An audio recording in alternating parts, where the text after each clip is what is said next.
Cool. Okay, so good morning, Billy, and welcome back. Thank you for agreeing to do this third interview, and just to acknowledge that you're happy for it to be recorded once more. Yes, of course, that's great. Thank you. Excellent. Okay, so these questions have been developed by our students for KIT707. So the first question is that you've mentioned you don't have any information management strategy at this very moment, but you believe you'll develop it in-house, or you'll ask some experts to help that development. Do you have any employees or external resources prepared for the development of the strategy?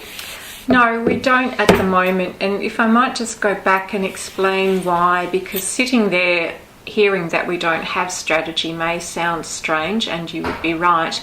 The business has grown ad hoc and hasn't necessarily realised some of its own limitations, and so I think with a new set of eyes it's become apparent that there are some gaps in the existing strategy. So no, at this point in time I haven't actually set down what the strategy will look like or created anything. I'm working across multiple areas at the moment. But to say we have no in-house IT expertise is correct. And that if we were to go forward, it would be externally. I would outsource that to a consultant. Whether I went to a consultant who currently does our IT, I think there could be a bit of a conflict of interest there. So I may not do that, but I haven't actually given a great deal of thought to the specifics of that strategy at this point in time. I have some more pressing issues. Okay, great. So it's in the works, it's going to be developed, but at the moment it's not completely front of house or front of mind because you're doing other things in the business. That's correct, and it would almost definitely be external. It would be outsourced, yes. Okay, great, thank you. So on to the next question. In the first interview, TARDIS's information management strategy, and you mentioned you would hire external IT specialists to implement all the new things. So this is separate from the information management strategy. It's the actual implementation and maintenance of the equipment that comes with that.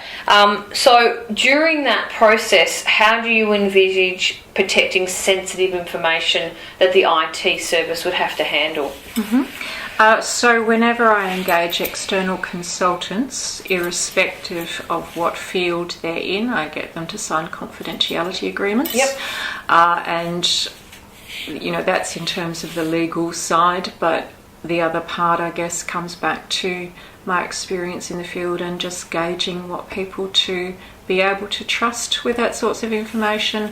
But, yes, always backed up with the legal as well, with confidentiality. Okay, great. So with the confidentiality agreement, would the external people be using or accessing that data as they transferred it for you? They might not necessarily see the data per se, but they'd be handling the data. Would that be a correct assumption to make? That's correct. Yep. Should they choose to go and look at a patient file, then they would certainly have the capacity to do so. Whether they choose to is a different issue, but it would be certainly within the possibility that they would be able to see that information. Yes. Okay, but they shouldn't need to, not even for testing purposes. Correct. Okay, great. So how does information management help TARDIS in analysing, managing and storing patient-client information? So again, this is a little bit of an untapped area. We do have a number of systems that run, and you can cut and dice that information as you choose. So, for example, a lot of our business is run by item numbers set by Medicare. So we can actually pull out data by that to determine how it is we're servicing our patients. We have some specialist item numbers that can help us, for example, understand if we're doing travel or Yep. some sort of additional service, skin, some of those sorts of things. So that can help us in terms of the service delivery. We can also have a look at markers. So if it was something about asthma, we can actually go in and have a look at that. So that's all about our patient information. I can then also extract demographics. So one of the practices that we bought recently has an older cohort. You can actually see the patient needs vary as a consequence of that age group. Yep. We can also have a look. It helps us in terms of, for example, health checks from 40 to 45-year-olds. So we can actually extract that data. So we can have a look at the composition and the demographics of the patient, the care that we're providing, and then what we're also seeking to do is understand what is profitable for us as a business to service. A proportion of what we do is bulk billed, a proportion is privately billed. We like to be able to help the community where we can with bulk billing, but to ensure that we can actually keep our heads above water as well. So it's the financial, it's the patient care, it's about how we brand ourselves in particular markets depending on that demographic as well. Yep. Okay, great. So information management practices help you, I suppose, mine the database for either a reactive purpose. So we need to know a demographic, or we need to know some health markers, and then also a strategic or proactive purpose. We want to see what's happening in our new markets or future trends. That's correct. Perfect. Excellent. So for the next question, we found that there are many restrictions and requirements for your information systems in terms of privacy. Are there any specific requirements for the virtual servers you were talking about?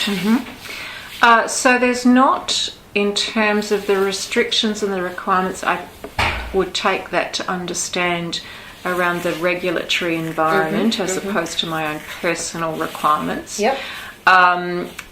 So as far as I understand, there are no differences between having our own servers or virtual servers.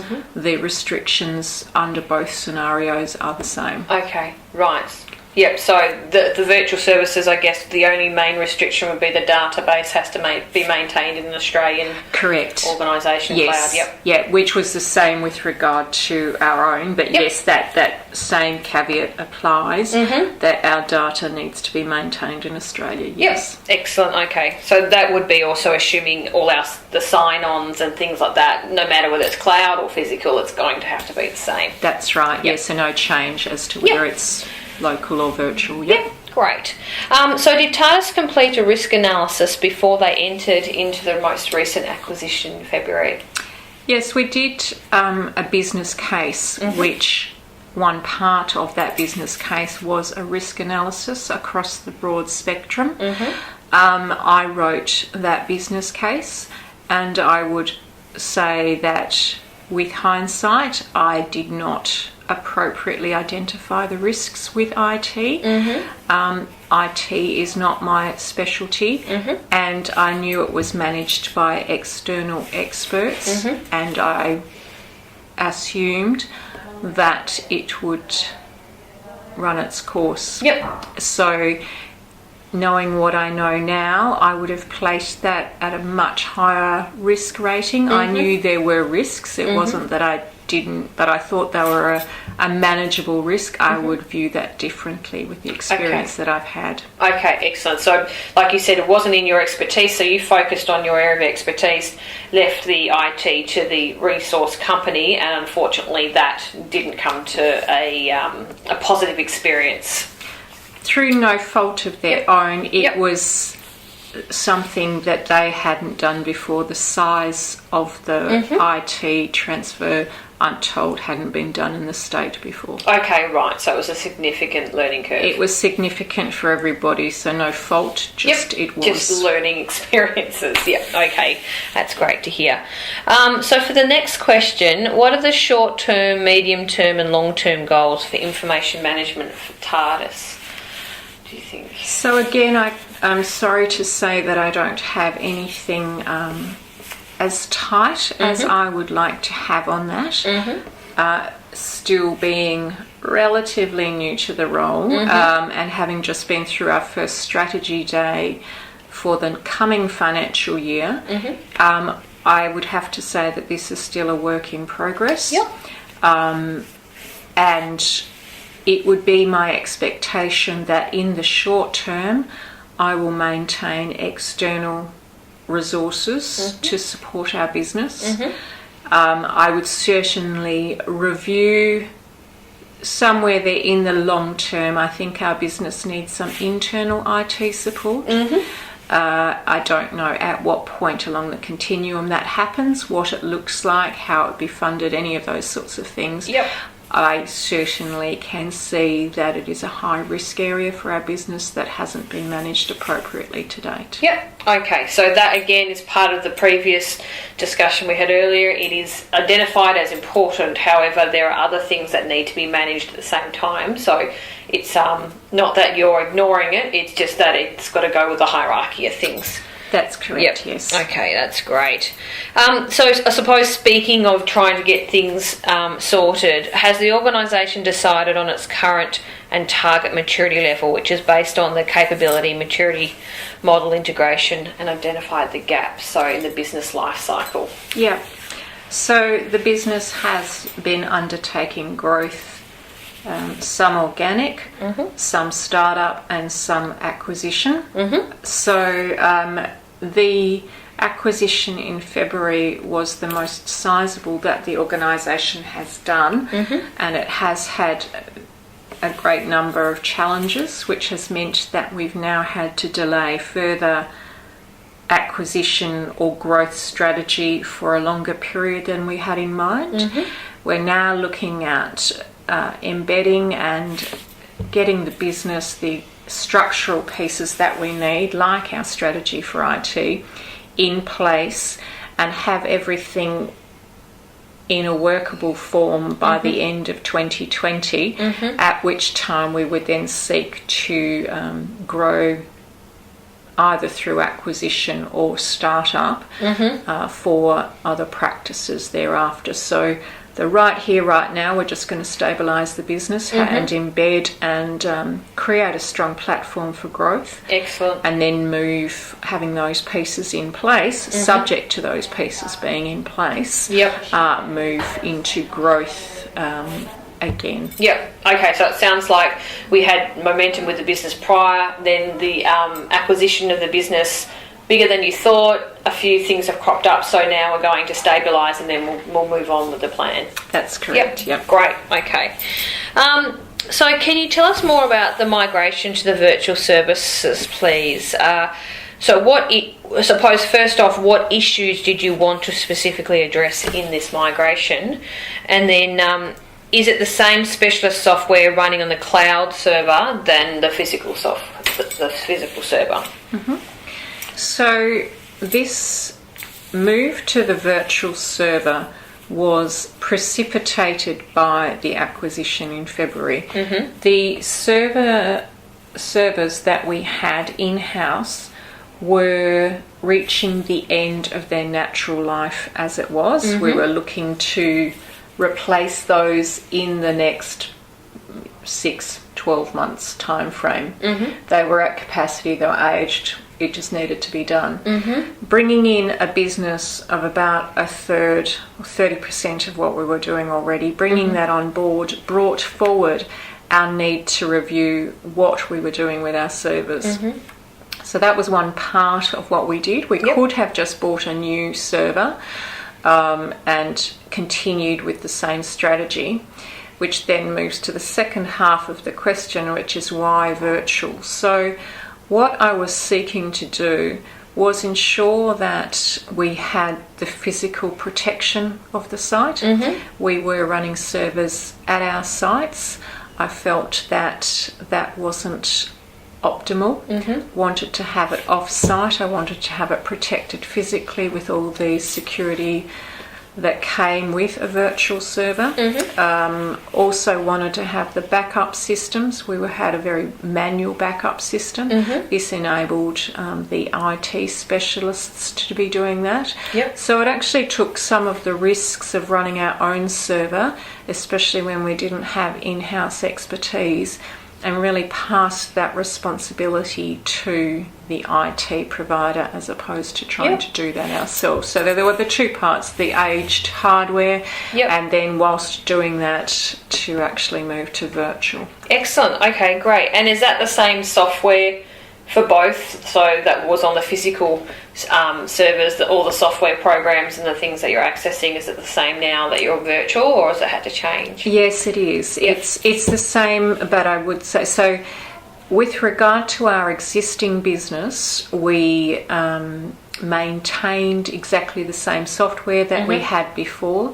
Unfortunately, and I don't recall if I shared this before, unfortunately the acquisition target used different medical software. Okay. So that was part of the challenges that we had in moving it across, was to transfer that data not only from their server, but then from their server to the virtual, but then from the virtual to our different software systems. Okay. And the size of the acquisition, as I say, roughly 30% of our existing business, meant that was quite a large... significant task to do. Okay, great.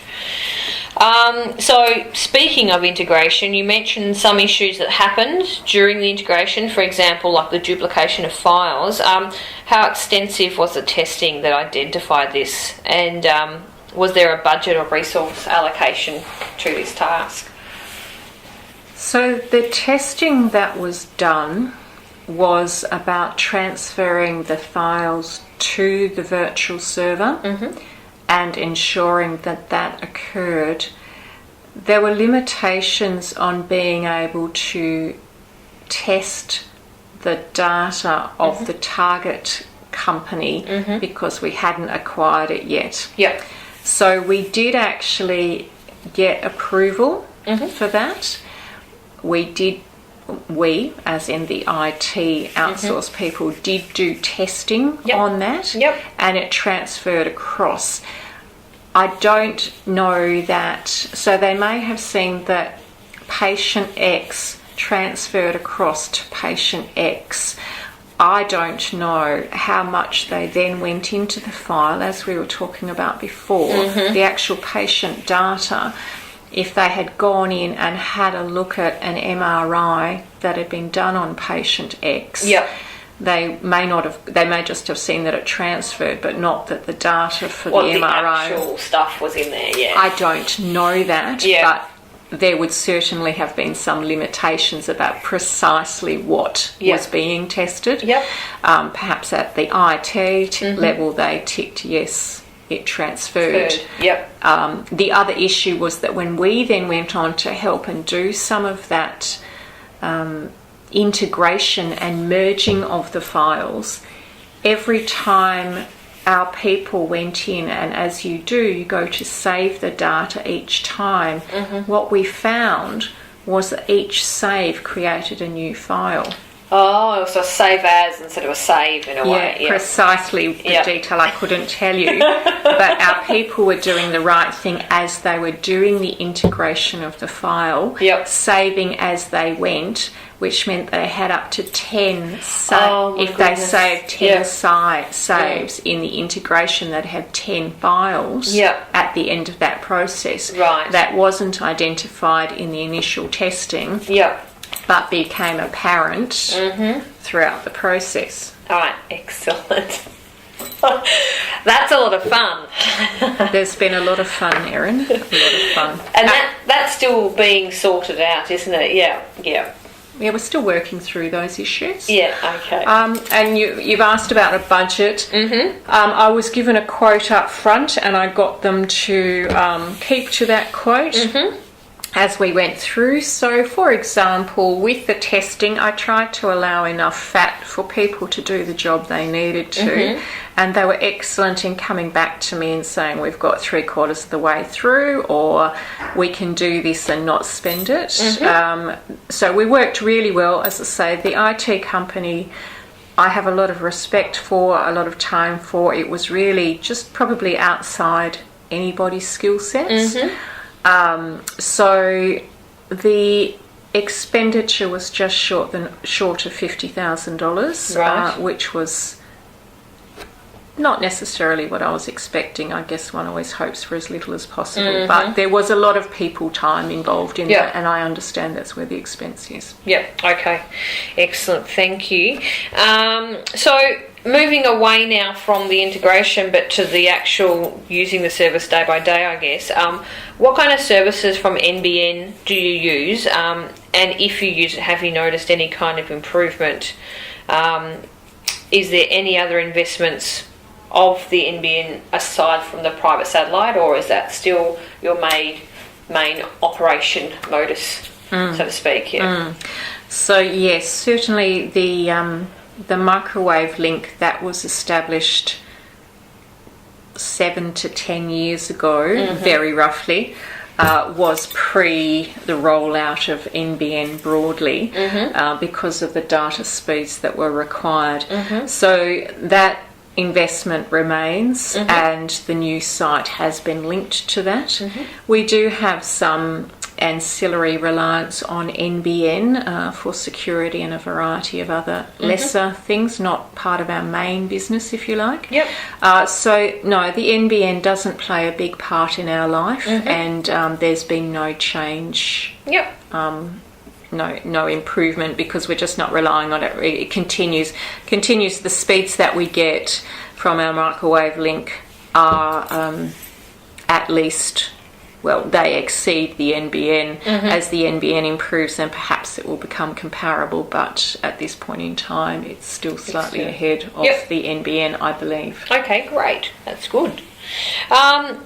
So with legislation requirements, can you give us any specific legislative requirements that your business must follow? The main one that we're impacted by is privacy. So if you just look up privacy for the medical sector, it has a range of different requirements for us. For instance, we are reliant on fax, which again I may have mentioned. And so, for example, even if I was to speak to one of my own doctors about a patient, I can't do that, or nobody can do that, via email. So all of our external specialists that provide information to us, our allied health, email can't be relied upon. So it does require workarounds. It's somewhat archaic, and really the bureaucracy needs to keep up with current day practice and legal precedent. But no, essentially the big umbrella policy is privacy, and then the specific needs within the medical area. So the Australian, I actually think it's called the Australian Privacy Principles or something like that. But if you have a look, Tasmanian medical, Google, it'll be fine. That would be what covers it. Excellent. So from the perspective of ICT, how does your company define the ethics of staff? So for example, is there any training of staff to be professional, ethical while they're interacting with the ICT? And is there any assessment or checking mechanisms to make sure people are interacting with the technology in an ethical manner? We have a code of conduct which does need to be reviewed, and just again, that's just another example of the processes and procedures that need to be tightened within the organisation. So there certainly is a code of conduct which requires confidentiality of information. We also do have sign-off on use of computer systems in the workplace. We have limitations, for example, because of our firewalls and various other protections about people using the internet even at work. So For our clinics, then there should be very little requirement, and most of the internet interaction needs to go through the firewall, and therefore that limits what's available. So we certainly do have a code of conduct and a number of ways to protect that. As for actually doing audits or checks, no, there's no specific audit spot checks, and again, it is absolutely something that I understand theoretically should be done. Again, a small business capacity to do it. It's not done, not for lack of knowledge, just not done because of resourcing. Resourcing. So I'm assuming then, because it's ICT based, you've got firewalls. If you needed to, there would be an audit trail that you could follow. Yes. So that's great. So nearly there. Was a system migration plan prepared? And if so, can you provide some details on aim, timing, and budget? So as I mentioned before, I did create a business plan. To give you a sense of the business plan, it was 76 pages from memory. So it covered a range of items within that. And if we're talking about system migration specifically, then the IT component of my document was limited to outsourcing it. I didn't specifically. I certainly engaged our external consultants and told them the timing. And as I mentioned before, the budget was their estimate of what it would be, a bit of a breakdown on where they saw the time going. But it was very fluid. We tried to work in a very consultative fashion. So I couldn't produce for anybody a specific plan, but I would suggest to you that the IT consultants that I engaged would have had much more of a plan as such and strategy rather than at me, because I outsourced that. Okay, great. So the business plan that you spoke about before is essentially part of that migration plan that ICT, the outsourced company, also interacted with the ICT point of view. Yes. Great. Okay, so last question is that you mentioned that in the previous interview that demographic data was lost during the acquisition. Would you be able to explain what happened if anyone knows, and talk about the process of how it was lost, or is it just one of those black hole moments? I can tell you what the outcome was. I can't tell you how it happened. I'm sorry, I don't understand. I don't think anybody understands. So there are two types of medical software. One's, it doesn't matter what they're called, and our acquisition relied on one, and our existing business relied on the other. The ultimate writers of that software are not so keen for you to transfer away from them, and are not particularly helpful in helping you move away from them. And there are some system limitations in the software, I understand. Okay. Precisely why things like your ethnicity, whether you smoke or not, etc., did not migrate across.